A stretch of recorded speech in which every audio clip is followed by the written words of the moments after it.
18 people have been killed in fighting between Turkish soldiers and Kurdish rebels. Fighters attacked Turkish military units in Hakkari, the southeastern province bordering Kurdish areas in northern Iraq. 10 rebels and 8 soldiers are among the dead. The fighters are from the Kurdistan Workers Party, or PKK, and they're fighting for autonomy in the southeast of the country.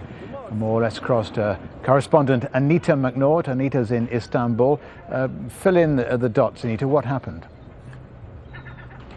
Well, this is yet another episode in what has been a long-running, simmering conflict going back with episodes even worse than this, some 30 years now in Turkey. But just so that people are aware that it's not simply clashes going on across the border with Syria, here we have yet another episode of an engagement between Kurdish PKK guerrillas and the Turkish military. At 5 in the morning, we understand the fighters came across the northern Iraq border, right in that tiny mountainous, very, very rugged corner of Turkey. The area is Darlıca, where they came over, the scene of many, many attacks before. They attacked 3 separate military outposts, killed, we understand, 8 soldiers. That's the latest figure we have. Wounded many more, possibly as many as 18. And in the process of fighting back, some 10 PKK fighters were themselves killed by the Turkish military. They have the right, an agreement worked out with northern Iraq to go out in hot pursuit. They've brought helicopters to bear and other military vehicles, and they're now pursuing them back into the mountains of northern Iraq.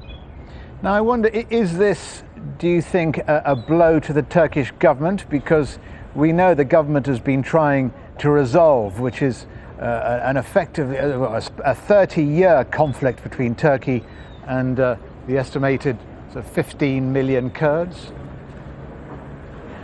Well, it is a blow to what has always been assumed as the overwhelming military superiority of the Turkish military. But of course, this is another asymmetrical battle, and the Kurdish guerrillas have become very good at what they do. This is not the most serious attack in recent times. We flew down to that same area back in October, when on the 19th last year, a PKK attack killed more than 20 soldiers in another border outpost. What it does do is complicate the political scene.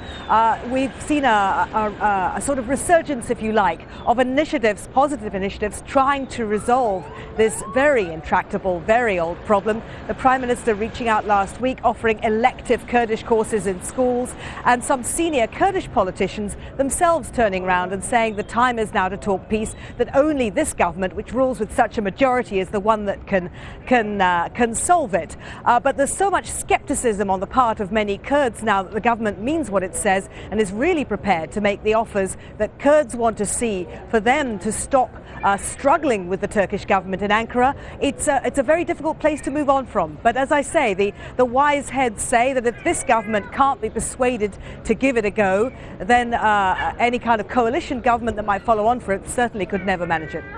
Anita McNaught in Istanbul. Thanks, Anita.